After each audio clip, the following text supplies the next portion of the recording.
मुच्यते पूर्णस्य पूर्णमादाय पूर्णमेवावशिष्यते। ॐ शान्तिः शान्तिः शान्तिः। ॐ सहना भवतु सहनौ भुनक्तु सह वीर्यं करवावहै तेजस्विनावधीतमस्तु मा विद्विषावहै। ॐ शान्ति शान्ति शान्ति।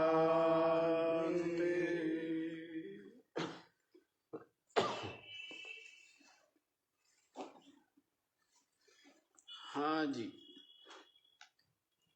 तो क्या श्रवण कर रहे हैं आप लोग कि ये जो प्रपंच है, इस प्रपंच का उपादान कारण ब्रह्म ही। ये इसी प्रकार से है जगत जिस प्रकार से रज्जु में सर्प की भासमानता है, उसी प्रकार से ब्रह्म में परमात्मा में ये जगत भास रहा है, प्रतीत हो रहा है ना। ये जो सत्य है, ये जो तत्व है, ये जो सिद्धांत है और ये जो जन्म मरण से मुक्त करने वाला विज्ञान है, ये महात्माओं ने अत्यंत गहराई में उतर करके हृदय की विचार की, तब जा करके ये माखन निकाला है कि जिस जगत को आप सत्य मानते हैं, ये वास्तव में स्वप्न के समान प्रतीत हो रहा है। वास्तविक जो सत्ता है वो अद्वितीय परमात्म सत्ता है, वो सबकी आत्मा है, वो सबका अपना आपा है, सबका माँ है। फिर बतला दिया था कि जब सब कुछ आत्मा ही है तो व्याप्य व्यापक भाव आदि ये सब क्या है, सब मिथ्या ही है। एक ही जब है तो दो हो तो व्याप्य व्यापक भाव आदि बने भी, लेकिन ये क्या है, एक अद्वितीय होने से, द्वैत की सत्ता न होने से, भेद का अस्तित्व न होने से, प्रपंच की सत्य रूप से विद्यमानता न होने से, तो ये व्याप्य व्यापक भाव नहीं बनता है। तो कहते हैं परे तत्वे ज्ञाते भेदस्यावसरः कुतः। जिन्होंने पर तत्व को जान लिया है तो उसमें भेद द्वैत के लिए कोई जगह नहीं रहती। और श्रुति के द्वारा जो है जी, वो नानात्व जो है वो तो अपने मुख से ही निवारण कर दिया है। तो जो भास है, भासमान, वो अन्य नहीं हो सकता। अद्वय कारण जो ब्रह्म है उसमें भासमान की पृथक सत्ता नहीं होती। जैसे रस्सी में जो भासमान सर्प है, उसकी रस्सी से पृथक भिन्न कोई सत्ता नहीं है। तो ये श्रुति ने भी ये बात कह दिया है, निवारण कर दिया है। इसका निवारण कर दिया है, नानात्व का।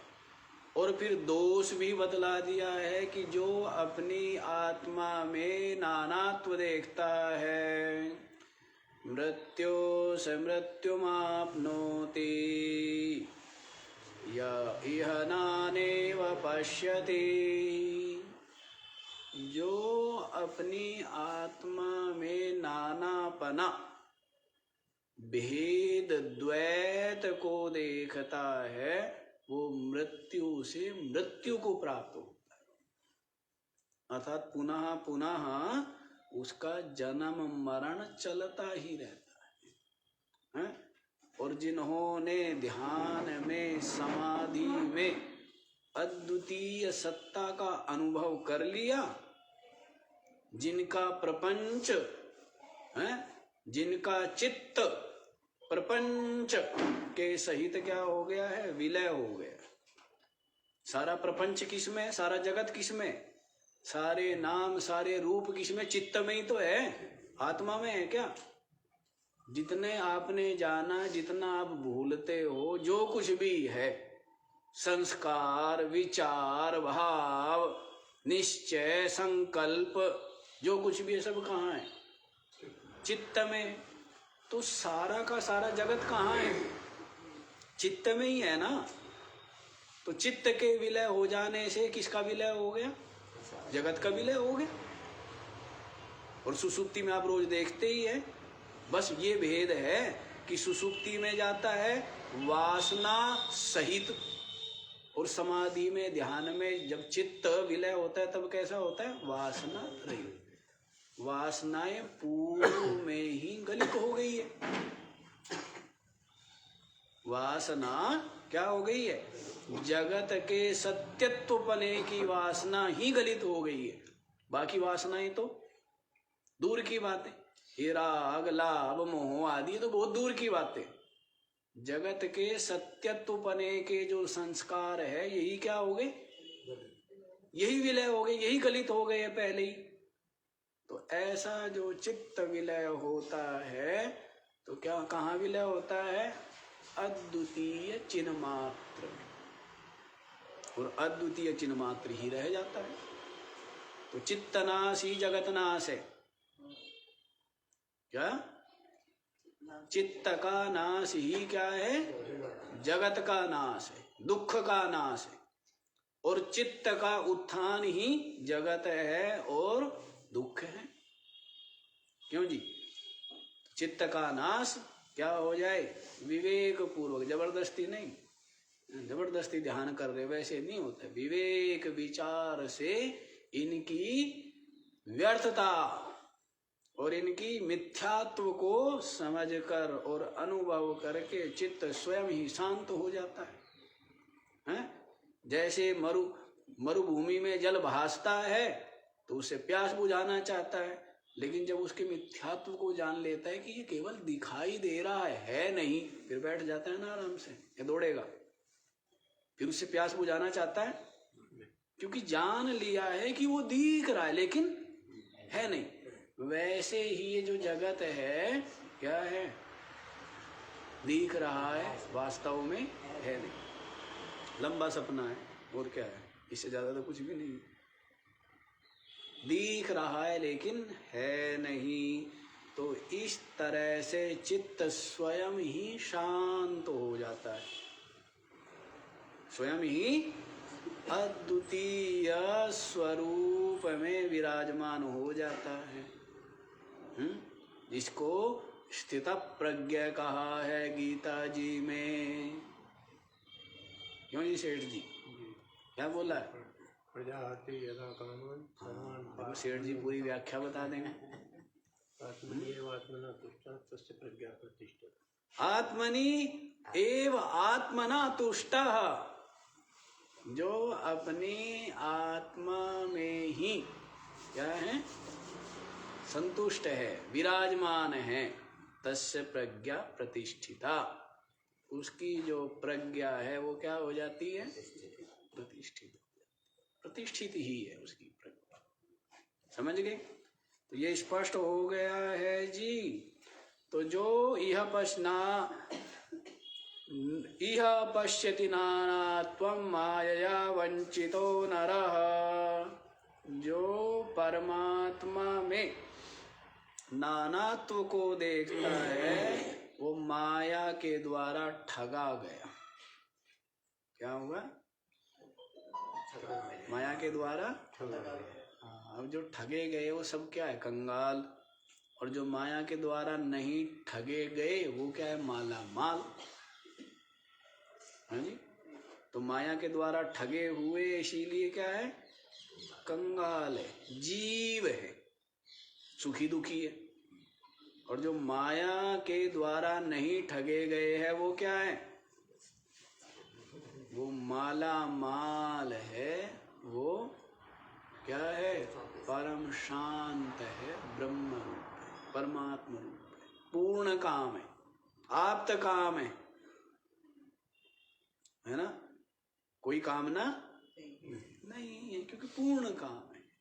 माया के द्वारा जो नहीं ठगे गए हैं। और माया के द्वारा ठगना यही है अपने स्वरूप का बोध न होना। यही क्या है? यही माया के द्वारा यहाँ से ही गिरते गिरते गिरते गिरते गिरता ही चला जाता है। कहाँ गिर जाता है? कहते नरक में गिर जाता है। नरक का मतलब दुख में गिर जाता है। नरक का मतलब क्या है? नहा कहा बताया था ना आपको। नरक माने नाहा माने नहीं, कहा माने सुख। जहां पर सुख नहीं है वहां क्या है? दुखी है। तो दुख ही नरक है। और नरक का ही मतलब वो मत लगा लेना कि और भी नरकों के वर्णन है, वो तो सब है, सब कुछ है और कुछ भी नहीं है। वही वाली बात है ना, सब कुछ वहां में नहीं कुछ वहां में। क्या बोल रहा है? सब कुछ है, जितनी कल्पना है सब है, और है वास्तव में सब कल्पना है, झूठी है सब कुछ। क्यों जी? हैं? अब आटा है, आटा सत्य है, और बाकी आटे में सब कल्पना है। पूड़ी, मालपुआ, रोटी, पराठा, मिठाई, ये सब क्या है? हैं? ये सब कल्पना है। आटा ही सत्य है ना। तो वैसे ही बाकी सब कल्पना है, और सब कल्पना है लेकिन सत्य नहीं होती है। कल्पनाएं क्या होती है? झूठी होती है, मिथ्या होती है। तो चलो जी, ये तो हो गया है।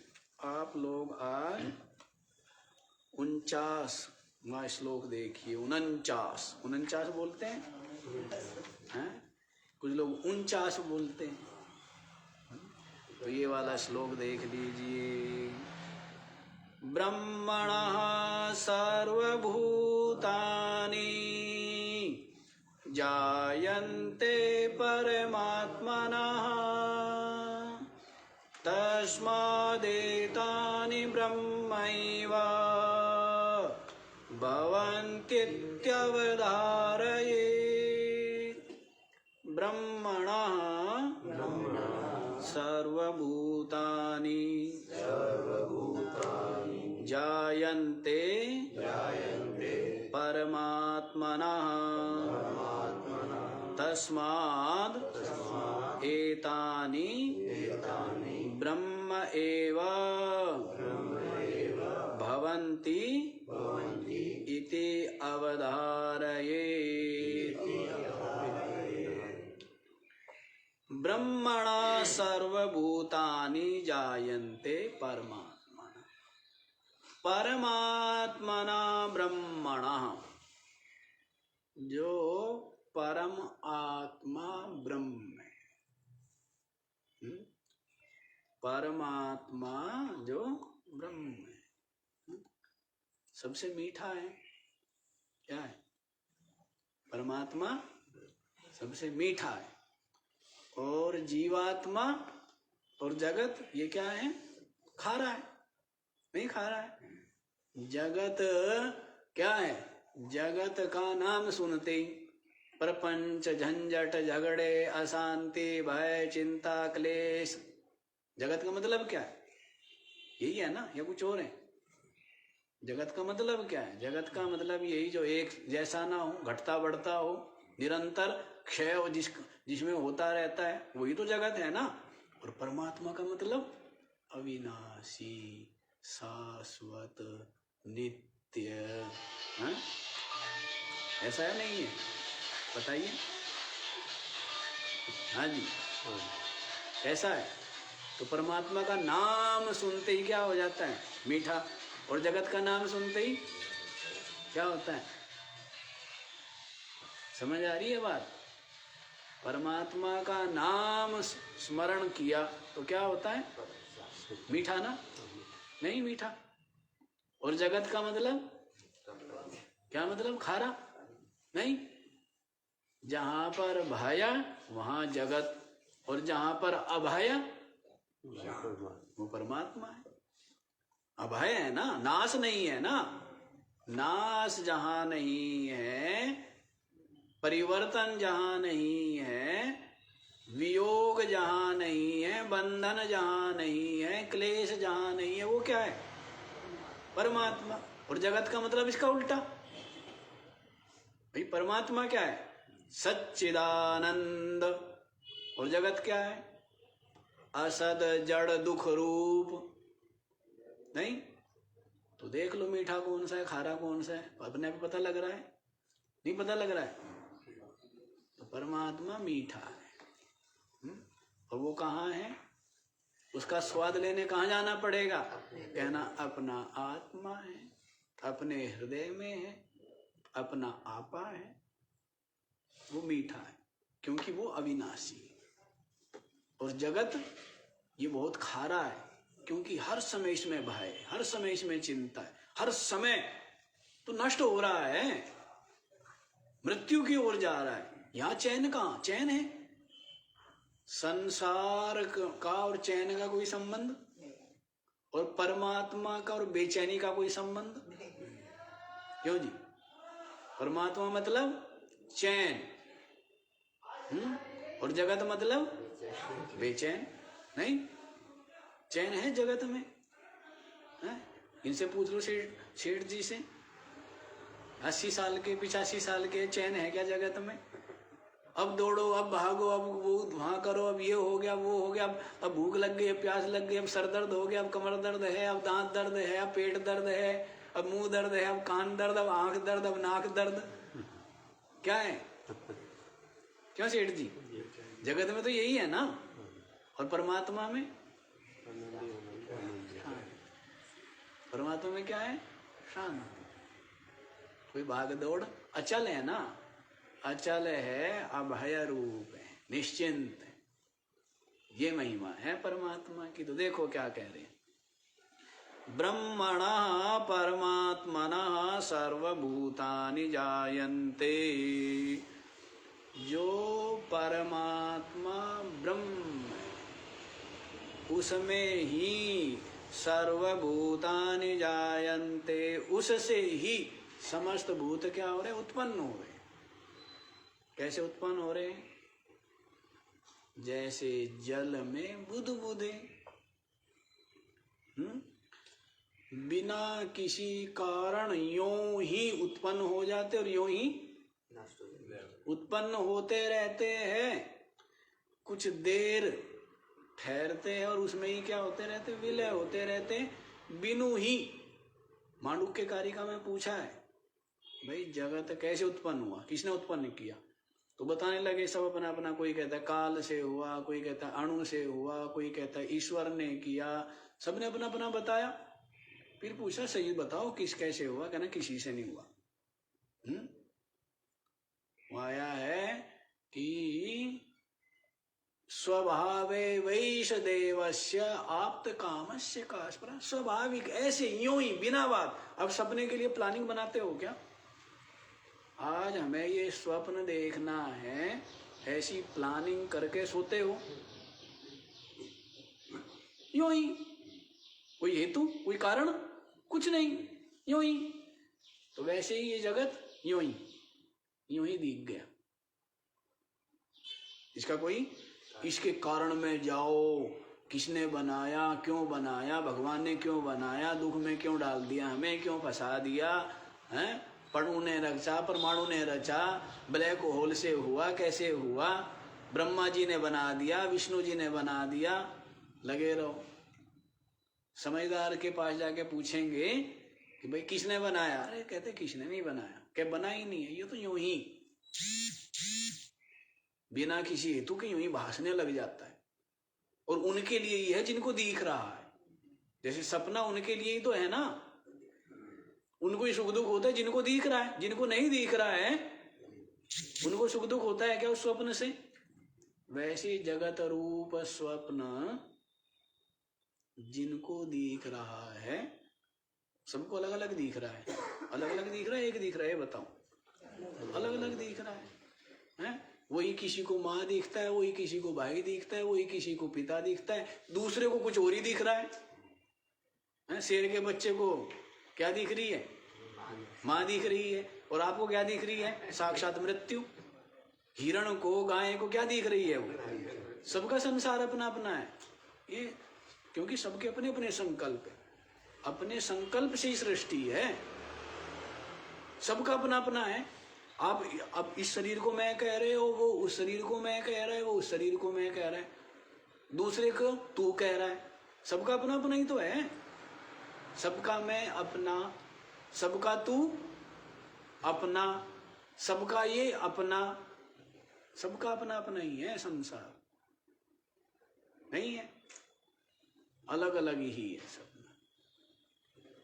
तो ये ऐसे ही भासता है, तो इसका कोई हेतु नहीं है। वहां पर तो कह दिया है परमार्थ चिंतका तू सृष्टौ आदर न दीयते। जो परमार्थ का चिंतन करने वाले हैं वो सृष्टि को आदर नहीं देते। सृष्टि क्यों हो गई, कब हो गई, कैसे हो गई, कहते इन सब फालतू बातों क्यों विचार करना। दिख रहा है ये दुख रूप जगत कैसे विलय हो गए, कैसे ये हमारे सामने से क्या हो जाए, विरोधान हो जाए, अदृश्य हो जाए, उसके लिए प्रयत्न करो। अदृश्य हो गया ना। जिसने जान लिया कि रेत है जल नहीं है, अब जल भास रहा है भले ही, लेकिन अदृश्य हो गया ना, उसमें सत्यपना। क्यों जी? रस्सी जान ली है कि ये सर्प नहीं है, रस्सी है। अब जो सर्प के कारण होने वाला जो भय, वो सब क्या हो गया, समाप्त हो गया ना। अब सर्प भले ही दिख रहा है लेकिन सत्य रूप से दिखता है क्या? तो वैसे ही जो विवेकी है वो ये नहीं सोचते संसार क्यों, कैसे, इसी में माथा लगाए रखे। इसके माथा लगाने से क्या मिलना है?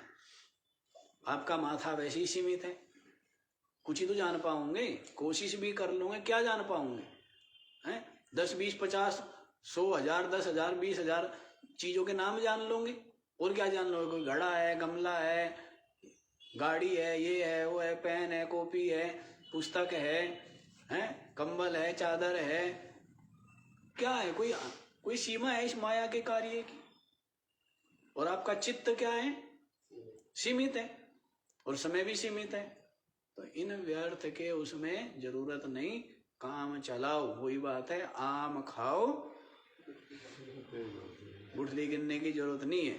मतलब जितनी अपनी आवश्यकताएं है उतने में ही सीमित रह करके आत्मचिंतन करो। सत्य को खोजो, सत्य को जानो, सत्य को अनुभव करो। सारे क्लेश मिट गए। क्या हो जाएंगे? सारे क्लेश मिट जाएंगे। समझ आया? तो इसलिए जो परमार्थ का चिंतन करने वाले वो कहते हैं कि आप्त कामस्य का स्पृहा। जो आप्त काम अपनी आत्मा है उसमें कोई स्पृहा हो सकती है क्या? ये तो समझाने के लिए व्यवस्था दे दी जाती है कि एकाकी न रे में है सो है अकल्पयता, कि वो कल्पना करे, उसने कल्पना की। क्यों कल्पना करे? कल्पना तो वो करे, अब रोटी कल्पना तो वही करेगा जो भूखा होगा। अब जो छका हुआ है उसके मन में कल्पना उभरेगी? बताओ क्यों जी?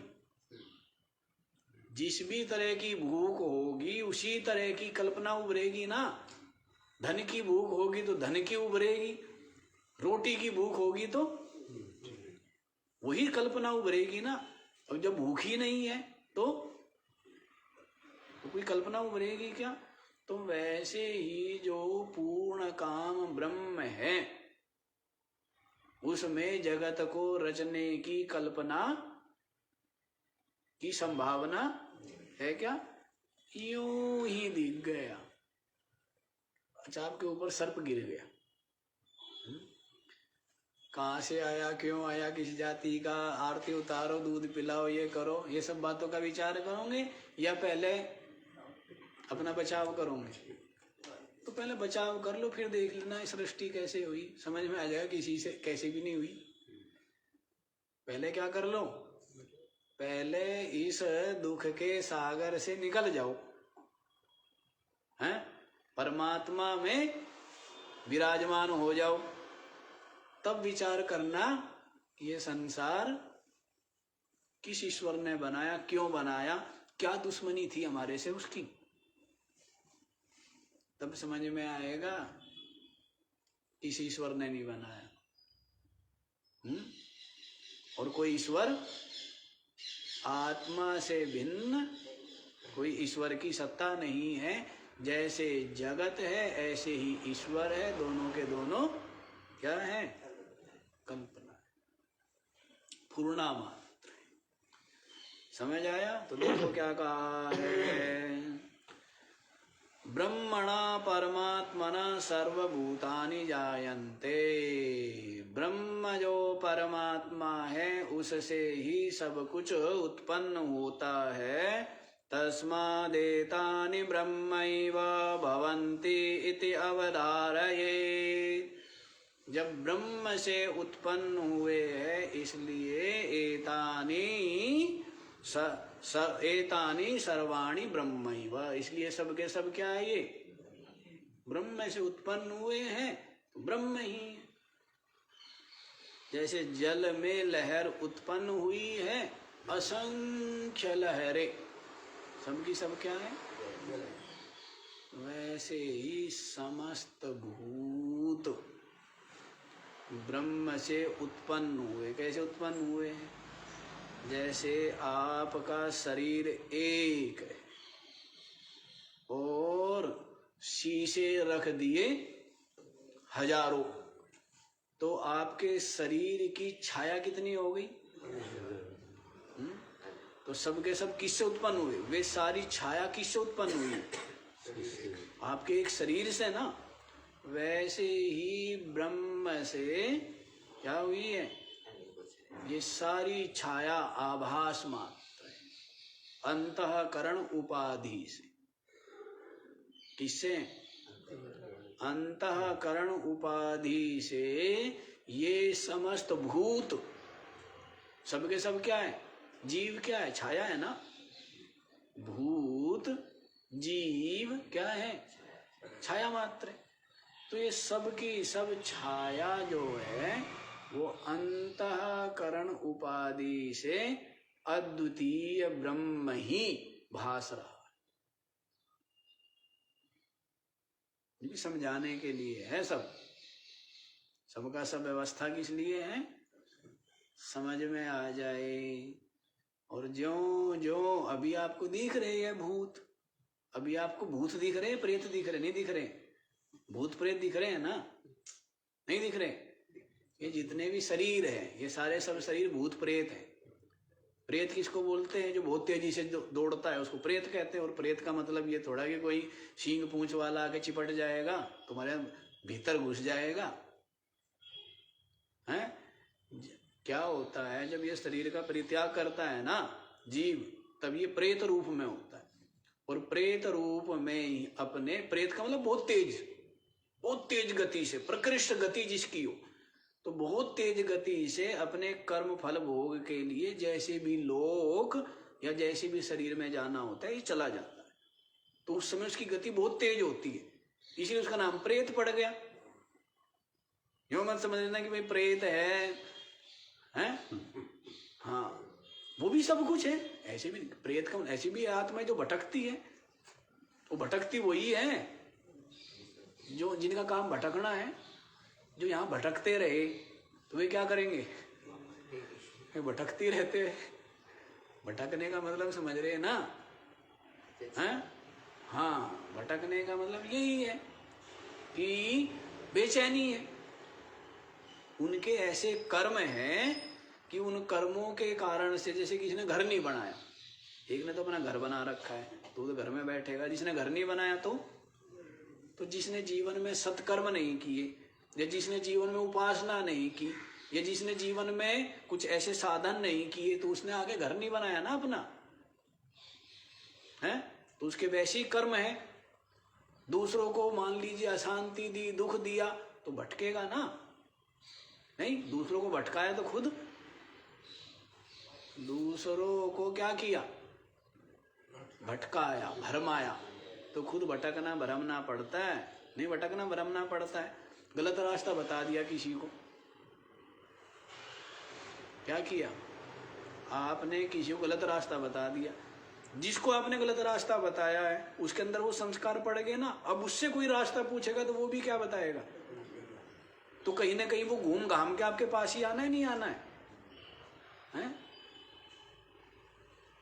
अब जैसे साधु है, साधु मान लीजिए अच्छा व्यवहार करता है संसारियों के साथ में, तो संसारी के चित्त में वैसे ही संस्कार पड़ते हैं ना कि साधु का मतलब क्या होता है कि जो दयालु होते हैं।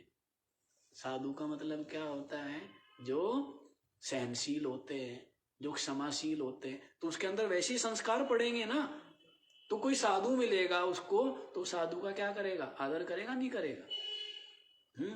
और साधु ही क्रोध करें, दुर्वचन कहें, तो वो आगे से कोई साधु आ रहा होगा, वो सोचेगा कि ये भी वैसा ही होगा। डंडा ले ले भाई हाथ में, इसका भरोसा नहीं है, कुछ गाली गलौज करेगा, और गाली गलौज करेगा उसी समय। तो ये है ना। तो सब कुछ तो लौट के आता है, नहीं आता है, अपने पास ही आता है। सब कुछ लौट के अपने पास आना है।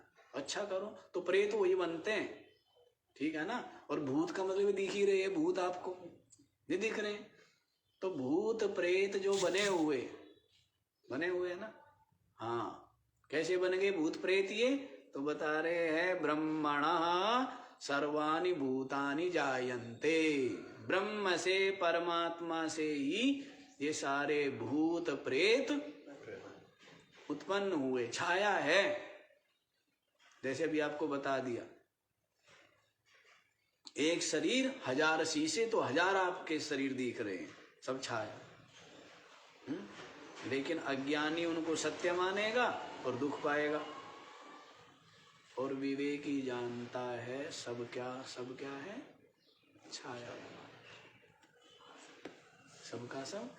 और जैसे जैसे जिस ज्ञान को दृढ़ कर ले वही ज्ञान रहेगा। अभी आपने ये ज्ञान दृढ़ किया हुआ है ना कि मैं शरीर हूं, तो आप अपने आप को क्या अनुभव कर रहे हो? किस रूप में अनुभव कर रहे हो? और जब आप ये ज्ञान दृढ़ कर लो कि मैं जीव हूं, तो अपने आप को किस रूप में अनुभव करोगे? और जब आपने ये दृढ़ ज्ञान कर लिया कि मैं आत्मा हूं, असंग हूं, निर्विकार हूं, सच्चिदानंद हूं, नित्य मुक्त हूं, तब आपको क्या अनुभव में आएगा? जैसा ज्ञान दृढ़ कर लो, आपको ही करना है ना। ये मेरा है, ये आपने तो दृढ़ किया हुआ है। किसने किया? कल ये जगह, ये मकान, ये पेड़ किसी और का था, अब आपने इसको दृढ़ कर लिया, किसका है? जो कुछ दृढ़ कर लोगे वही तो अनुभव में आएगा, या कुछ और आ जाएगा? हैं? अपने आप संकल्प से ही तो दृढ़ कर रहे हो ना। तो ये हमारा ही दृढ़ किया हुआ है कि मैं शरीर हूं, मैं जीव हूं, ये जगत है। और ये भी दृढ़ करना है स्वयं ही कि मैं, जबरदस्ती नहीं, समझ करके कि मैं आत्मा, मैं चेतन, नित्य मुक्त, सच्चिदानंद। बस वैसे ही आप है, आप है। ये बाकी तो आपकी कल्पना थी, कल्पनाएं दृढ़ कर ली आपने। बाकी जो असत्य था, मिथ्या था, उसको आपने क्या कर लिया? दृढ़ कर लिया। और मैं आत्मा हूं, ये कल्पना नहीं है, और बाकी सब कल्पना है। बाकी सब क्या है? मैं जीव हूं ये कल्पना है, मैं शरीर हूं ये कल्पना है, मैं बंधन में हूं, ज्ञानी अज्ञानी हूं, ये सब कल्पना है। लोक परलोक सब कल्पना है, जीव जगत सब कल्पना है, लेकिन मैं आत्मा हूं ये कल्पना है। यही एक सत्य है, बाकी सब कुछ कल्पना। समझ आया? इसलिए ब्रह्म से उत्पन्न होने से सब कुछ तस्मादेतानि ब्रह्मैव भवन्ति। इसीलिए सबके सब क्या है? ये ब्रह्म ही है। इति अवधारयेत, ऐसा निश्चय करो, ऐसा जानो, है ना, कि सबका सब क्या है? ब्रह्मैव।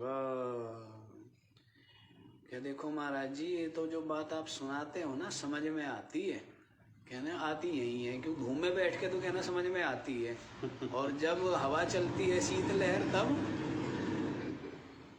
क्यों सेठ जी, कि धूम में बैठा करके आप समझा देते हो, धूम में समझ में आ जाती है ना, क्योंकि देह में ठंडी लगती है, और जब सर्दी में ठिठुर रहा है शरीर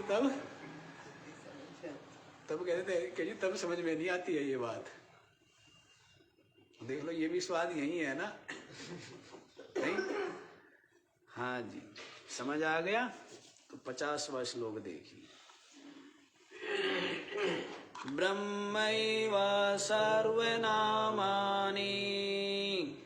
रूपाणि विविधानि च कर्माण्यपि समग्राणि बिभर्तीति श्रुतिर्जगौ। ब्रह्म एव सर्वनामानि रूपाणि विविधानि च कर्माणि अपि समग्राणि बिभर्ति इति श्रुति जगौ। ब्रह्म एव सर्वनामानि रूपाणि विविधानि च। मिट्टी खोद करके लाया कुम्हार और उस मिट्टी से बनाया घड़ा, सुराई, हांडी, किससे बनाया? मिट्टी से। और उनको अलग अलग आकार देता गया, उनके नाम रखता गया। कहने लगा ये घड़ा है, ये बोला ये क्या है, कहते सुराई है, और कहते ये हांडी है। अब आप एक बात बताओ, क्या है? घड़ा, सुराई, हांडी सब क्या है? मिट्टी है। सबके सब क्या है? मिट्टी। तो वैसे ही ब्रह्मैव सर्वनामानि रूपाणि विविधानि च। विविधानि नामानि रूपाणि सर्वं ब्रह्मैव। ब्रह्म से उत्पन्न हुए हैं। कैसे उत्पन्न हुए? जैसे रस्सी से सर्प उत्पन्न हो जाता है। विवर्तवाद बोलते हैं इसको, है ना। कुछ लोग क्या मानते हैं? परिणामवाद, आरंभवाद आदि करके मानते हैं, लेकिन वेदांत मानते हैं विवर्तवाद, कि अधिष्ठान से अभिन्न होते हुए और अन्य रूप में जो भासे उसको विवर्त कहते हैं। जैसे रस्सी में सर्प किस में उत्पन्न हुआ है? वो जो सर्प उत्पन्न हुआ है किस में? रस्सी में ही हुआ है ना। रस्सी रूप अधिष्ठान ना हो तो, है ना। तो वैसे ही ब्रह्म, अज्ञान से ब्रह्म तो अनुभव में आ नहीं रहा है, तो क्या है? वो जगत रूप में भासने लग गया। जैसे रस्सी को नहीं जाना तो किस रूप में भासने लगी, वैसे ही ब्रह्म को नहीं जाना तो क्या हुआ? जगत रूप में भासने लग गए। ऐसे उत्पन्न हुआ है। यो मत समझ लेना कि जैसे गाय से बछड़ा हो जाता है, ऐसे उत्पन्न नहीं हुआ है। या दूध से दही बन जाता है, ऐसे नहीं हुआ है। या मिट्टी से घड़ा बन जाता है, ऐसे मत समझ लेना, ऐसे नहीं बना है। कैसे बना है? जैसे रस्सी में सर्प बन जाता है, रस्सी से, जैसे मरुभूमि में जल वाहन बन जाता है, जैसे आकाश में गंधर्व नगर बन जाता है, जैसे सीपी में चांदी उत्पन्न हो जाती है, ऐसे बना है। एक दृष्टांत थोड़ा है, असंख्य दृष्टांत। स्वरूप में बिना कोई परिवर्तन आए अन्य कुछ भासने लग जाए, इसी का नाम क्या है? विवर्तमान। रस्सी का कुछ बिगड़ा नहीं है, न तो रस्सी में खून आ गया, ना नस नाड़ियां आ गई, ना जहर बन गया, रस्सी है और भासने क्या लग गया? वैसे तो ब्रह्म में ऐसे सर्वाणि विविधानि रूपाणि सर्वनामानि, सबके सब ब्रह्म ही। समझ आ रहा है? विविधानि रूपाणि सर्वनामानि ब्रह्मैव। ब्रह्म में ही, पीछे कह ही दिया है, ब्रह्मणा परमात्मना सर्वभूतानि जायन्ते, कीदृशम जायन्ते, कैसे उत्पन्न होते हैं? रज्जु में सर्प के समान। समझ आ गया कैसे उत्पन्न होते हैं? तो इसलिए अब जो आप ये बताओ, उस रस्सी में क्या क्या दिख रहा है? सबका सब क्या है? रस्सी है। किसी को सर्प दिखता है, किसी को जलधारा दिखती है, किसी को भू छिद्र दिखता है, किसी को माला दिखती है, किसी को दंड दिखता है, सबका सब क्या है? रस्सी है ना। तो वैसे ही जो ये विविध नाम रूप दिख रहे हैं, सबके सब, सबका सब क्या है? ब्रह्म ही। समझ आ गया? ऊपर वाली पंक्ति, सर्वनामानि विविधानि रूपाणि ब्रह्मैव। जितने भी नाम है, नाम रखते जाओ, कल्पना करते जाओ, है सब क्या? ये जो माई है चालाकी करती जाती है, नाम रखती जाती है, चीज वही है। नहीं, खिला दिया आटा और कह दिया कि पूड़ी है, और क्या पराठा है तो आटा ही। होशियारी, होशियारी, ये कलाकारी है। नहीं, और सब्जी भी आटे की खिला देते कि गट्टा, वो भी क्या है? क्या बताओ, क्या सब्जी खिला दी, पूड़ी खिला दी, पराठा खिला दिया, अब ये पता नहीं तेरे को आटा ही तो खिलाया है, हैं? तो ये सब कुछ आटा ही है ना। तो वैसे ही ये जो नाम रखते गए, कल्पना करते गए, उनको अलग अलग आकार देते गए, और उनके, है, गोल बना दिया क्या? लड्डू। कि वो बच्चा कहता है लड्डू नहीं चाहिए मेरे को तो बर्फी चाहिए। हम ले, बर्फी बनाने में क्या देर लगनी थी? उसको पीट दिया, हथौड़ा मार दिया उसके ऊपर, लड्डू के ऊपर हथौड़ा मार दो, हथौड़ा मार दे क्या हो जाएगा? वो बर्फी बन जाएगा, है? क्यों जी? तो ले बर्फी खा ले। वो कह नहीं, मेरे को तो ये नहीं खाना है, मेरे को तो हलवा खाना है। आप लोग नहीं जानते, हम वो चीजें जानते हैं।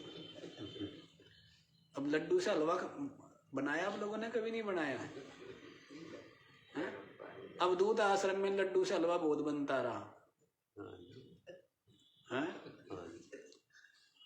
वो माई थी ना हमारे यहाँ, बूढ़ी माई, वो लड्डू से हलवा बना देती थी। भाई पानी डाला कढ़ाई में, उसके ऊपर लड्डू।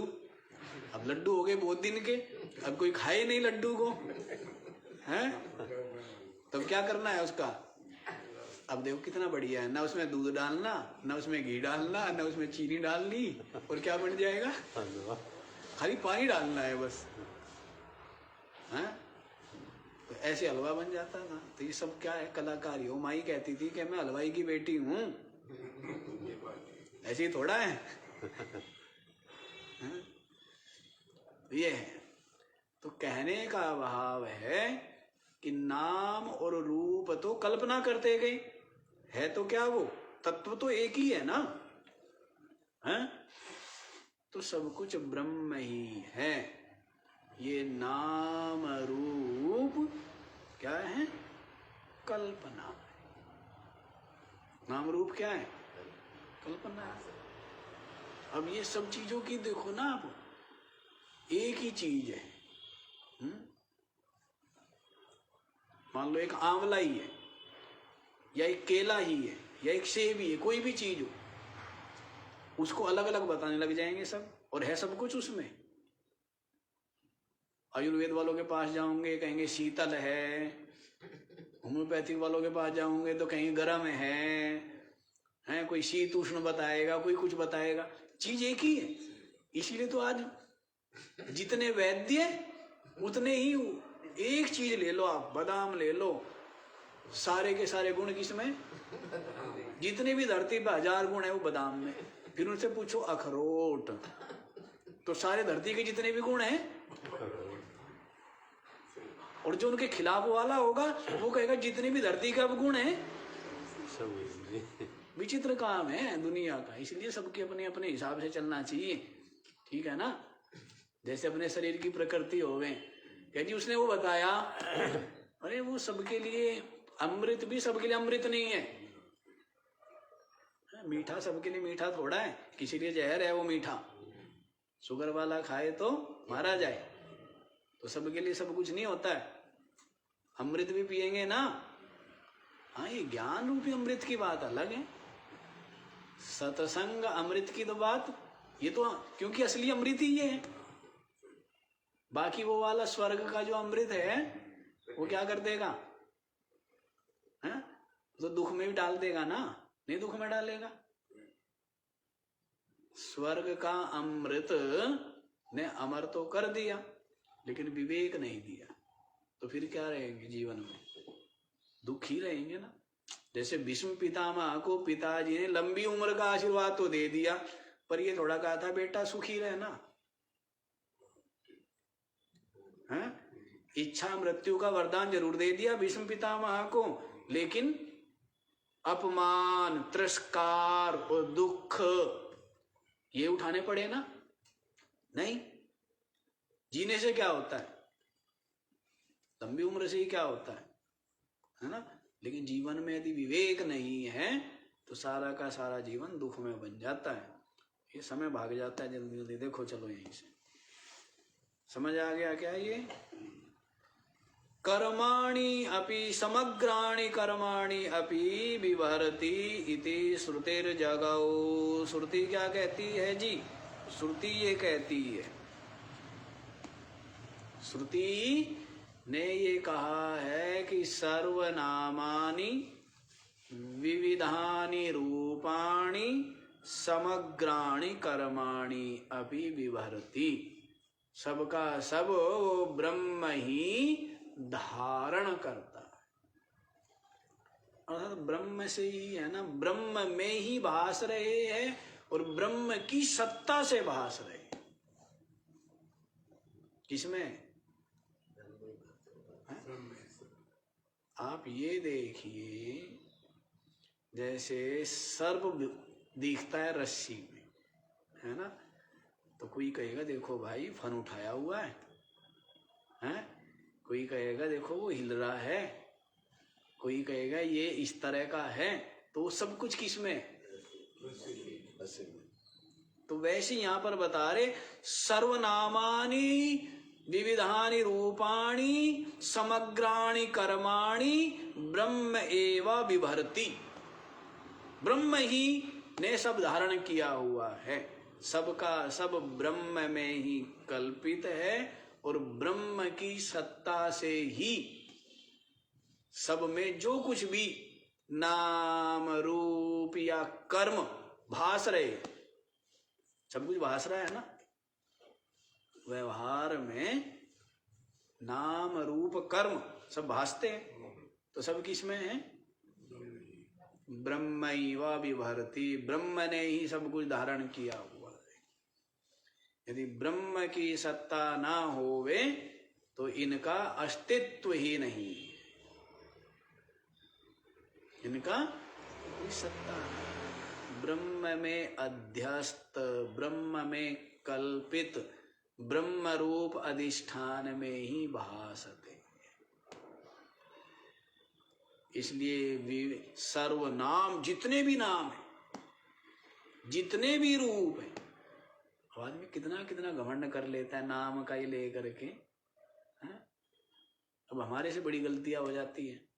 लोग, हम पूछते हैं किसी से क्या नाम है, वो नाम बताता है और उतने में हम नाम भूल जाते हैं, क्योंकि जब वो नाम बताने लगा तो हम उस पर ध्यान ही नहीं दिया हमने। अब फिर हम दूसरे नाम से बोलते हैं उसको, तो उसको थोड़ा सा यूँ लगता है कि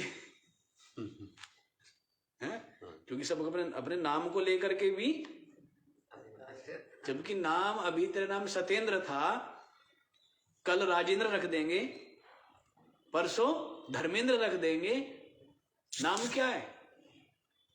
कल्पना ही तो है। क्या है? कल्पना है नाम। लेकिन इसका भी कितना वो कर लेता है। अविवेक मूढ़ता जो है ना, वो हर क्षण दुख देती है, हर क्षण हर पल अविवेक मूढ़ता दूर देती है। और विवेक हर जगह क्या देता है?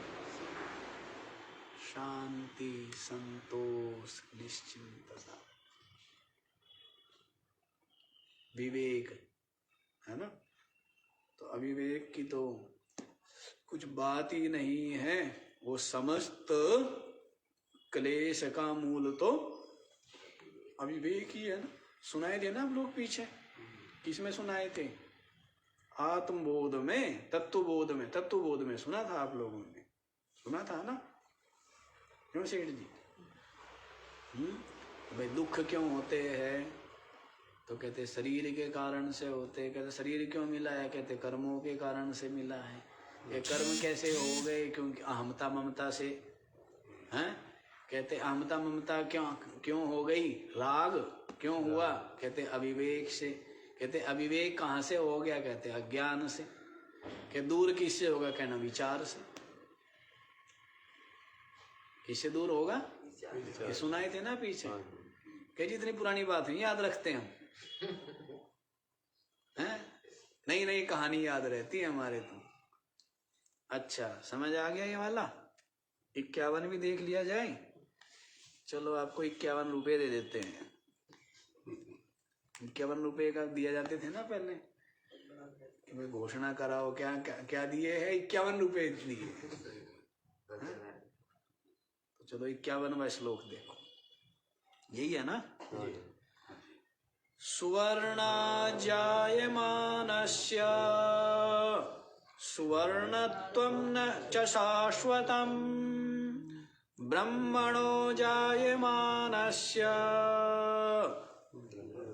ब्रह्मत्वं च तथा भवेत्। सुवर्णात् जायमानस्य ब्रह्मत्वं सुवर्णत्वं च शाश्वतं ब्रह्मणः जायमानस्य ब्रह्मत्वं च तथा भवेत्। देखो जी, सुवर्णात् जायमानस्य, स्वर्ण से जो उत्पन्न हुआ है, सोने से जो उत्पन्न हुआ है, क्या उत्पन्न हुआ है? आभूषण।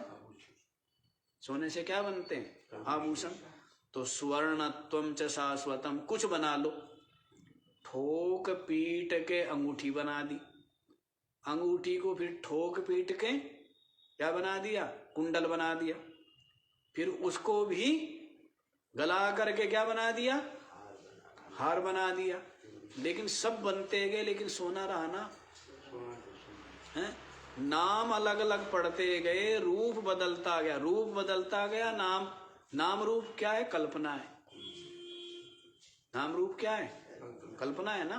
सुनार ने रूप दे दिया, नाम रख दिया, इसका ये है, कुंडल कहेंगे इसको अंगूठी कहेंगे। लेकिन सोना कल्पना नहीं है, सोना सत्य है और बाकी सब कुछ क्या है? आभूषण तो कल्पना है ना। नाम भी कल्पना, रूप भी कल्पना। उसी को कहते हैं स्वर्ण जायमानस्य स्वर्णत्वं च शाश्वतम। सोनापन ही सत्य है, शाश्वत है, बाकी चीजें तो बिगड़ती गई। अभी अंगूठी कह रहे थे, थोड़ी देर में उसको कुंडल कह रहे हैं, थोड़ी देर बाद उसको कुछ और कह रहे हैं, लेकिन सोना है। स्वर्णत्वं च शाश्वतम, स्वर्णत्व ही शाश्वत। ऐसे ही ब्रह्मणः जायमानस्य ब्रह्मत्वं च तथा भवेत्। ऐसे ही सारा का सारा दृश्य प्रपंच ब्रह्मत्वं जायमानस्य, ब्रह्मणा जायमानस्य, ब्रह्म से उत्पन्न होने से क्या हुआ? नाम रूप बदलते जा रहे। नाम रूप विविध है, लेकिन क्या है उनमें? ब्रह्मत्वं च तथा भवेत्। ब्रह्मत्व शाश्वत है ना। ब्रह्म से जो उत्पन्न हुए हैं तो उनमें जो ब्रह्मपना है वो नित्य है। इसीलिए जितने भी नाम रूप हैं उनमें सच्चिदानंद सत्ता विराजमान है। विनश्यत्सु अविनश्यन्तम्। जितने भी नाम रूप है उनमें सतचित आनंद रूप से ब्रह्म सत्ता ही विराजमान है। क्यों विराजमान है? क्योंकि सब का सब ब्रह्म में ही, ब्रह्म से उत्पन्न कहना, अविद्यायमा उत्पन्न की बात चल रही है। उत्पन्न कैसे है वो मैंने आपको बता दिया, विवर्त रूप से। तो सब में क्या है? सतचिद आनंद सत्ता ब्रह्म सत्ता विराजमान है, क्योंकि सब कुछ ब्रह्म में अध्यस्त है, कल्पित है, ब्रह्म से ही उत्पन्न हुआ है। आप लोगों की भाषा में उत्पन्न कुछ हुआ नहीं है। जैसे कल सुना था विचार सागर का, हमने क्या बताया था? ना कुछ भयो न है नहीं हवे है, जगत मनोरथ मात्र विलास, ताकि प्राप्ति निवृत्ति न चाहत, यो ज्ञानी के कोई ना आस। अब इसकी प्राप्ति भी क्या चाहना, इसकी निवृत्ति वो भी क्या चाहना, क्योंकि सपना है, इसलिए सहज रहता है। इसीलिए क्या रहता है? सहज। ना प्राप्ति के लिए इतना तीव्र पुरुषार्थ जैसे अज्ञानी करता है ना। अज्ञानी क्या करता है? तीव्र पुरुषार्थ करता है। और ज्ञानी क्या करता है? सहज यत्न करता है। ज्ञानी क्या करता है? और अज्ञानी तीव्र होता है ना, उसका वेग क्या होता है? तीव्र होता है। और इस ज्ञानी का क्या रहता है? सहज रहता है। प्राप्ति के लिए भी और निवृत्ति के लिए भी। निवृत्ति के लिए भी अज्ञानी का क्या रहता है? पूरा तीव्र होता है ना। और ज्ञानी का तो गीता जी में बता दिया है ना, ना द्वेष्टे समप्रवृत्तानि ना निवृत्तानि कांक्षति। क्या बोला है? ना द्वेष्टि समप्रवृत्तानि, हैं? इनके प्रवृत्त हो जाने पर भी उनमें द्वेष नहीं करता। ना निवृत्तानि कांक्षति, और ना उनके वियोग की निवृत्ति की ही आकांक्षा करता है। जैसे जीवन में दुख आ गया, रोग आदि आ गया, कोई भी क्लेश आ गया, विपत्ति आ गई, तो ना द्वेष्टि समप्रवृत्तानि, उनके प्रवृत्त होने पर भी उनसे द्वेष नहीं करता है। ना निवृत्तानि कांक्षति, और न उनकी निवृत्ति की ही आकांक्षा करता। आकांक्षा का मतलब ये नहीं है कि वो दवाई नहीं लेगा या वैद्य के पास नहीं जाएगा, सब यत्न होंगे, लेकिन हर समय जैसे अज्ञानी की खोपड़ी में उसके लिए ही चिंता, उसके लिए ही विचार चलता रहता है, ऐसा नहीं। सहज यत्न तो भूख प्यास की निवृत्ति के लिए, सर्दी गर्मी की निवृत्ति के लिए सहज यत्न करेगा, लेकिन इनमें द्वेष या इनकी निवृत्ति की आकांक्षा नहीं करता है। आकांक्षा की दोनों जगह आकांक्षा ही है ना, लेकिन आकांक्षा नहीं है। क्यों नहीं है? क्योंकि पूर्ण में कोई आकांक्षा नहीं होती। पूर्ण में कोई आकांक्षा नहीं है, और जहां जिस जगत में आकांक्षा आदि है वो जगत उसके लिए क्या है? मिथ्या स्वप्न मात्र है। ऐसी निष्ठा दृढ़ कर ली है। क्या निष्ठा दृढ़ कर ली है? ये निष्ठा दृढ़ कर ली है कि मैं चेतन हूं, मैं आत्मा हूं, ब्रह्म हूं। ये निष्ठा क्या हो गई है? दृढ़ हो गई है। कैसे दृढ़ हो गई है? अभ्यास से।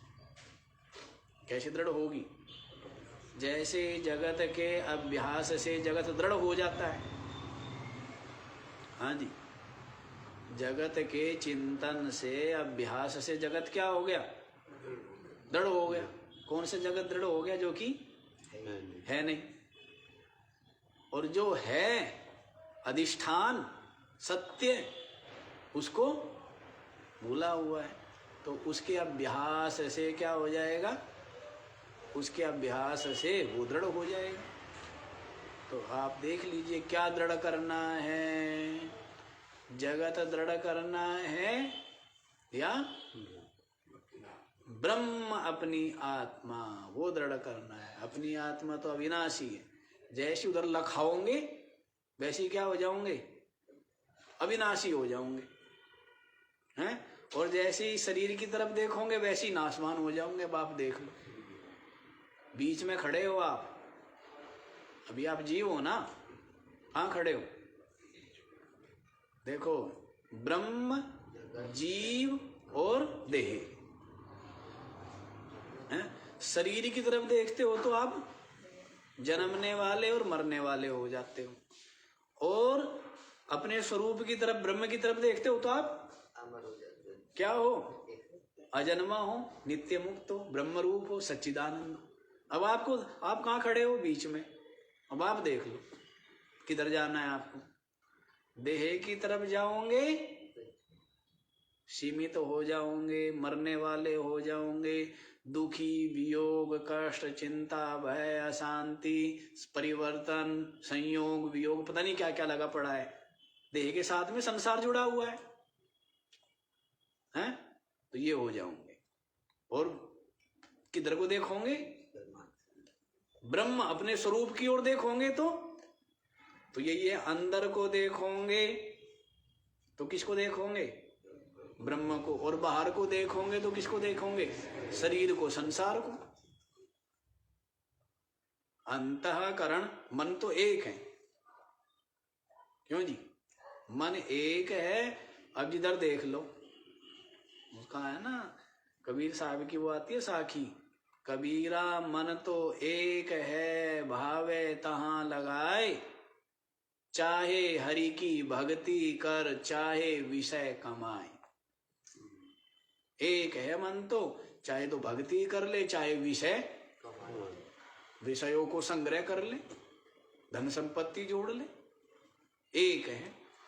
तो वैसी गोपियों ने भी कह दिया, उधो मन न भयो 10-20, एक हतो सो गयो श्याम संग को अवराधे ईश। एक ही था, वो ले गया चोर, हैं? अब और तेरे ईश्वर का भजन कैसे करें हम? एक ही मन था, तो सबका मन चोर ले जाए, ठीक है ना? सबका मन कौन ले जाए? चोर कौन है? वही परमात्मा। सबका मन कौन कौन ले जाए, है ना? वो चोर कहाँ है? हाँ, अपना तेरा अपना आपा है, अपनी आत्मा है, वही है चोर। पकड़ो पकड़ो, कहना पकड़ो पकड़ो चोर, जो बोलता है ना क्या उसी को पकड़ लो। जो स्टेशन पे भीड़ भाड़ में जो चिल्ला रहा है ना, क्या कह रहा है? चोर चोर चोर, पकड़ो, उसी को पकड़ लो, वही चोर है। नहीं तो वैसी जो कह रहा है ना चोर, तो वही चोर अपनी आत्मा है। उधर को देखो तो ब्रह्म, और देह को देखो तो नाशवान, मृत्युवान। देख लीजिए, स्पष्ट हो गया जी। ये जैसे स्वर्ण से जो उत्पन्न हुआ है उसमें कुछ भी बदलाव हो, लेकिन स्वर्णत्व शाश्वत है, सोनापन उसका नित्य रहता है। ऐसे ही ब्रह्म से जो उत्पन्न हुआ है वो भले ही कुछ भी होवे, नाम रूप बदलता जावे, लेकिन उसमें जो ब्रह्मपना है वो क्या है? शाश्वत है, सच्चिदानंद सब में समरूप से विराजमान। आज इतना ही रख लीजिए, बाकी का विचार। ओम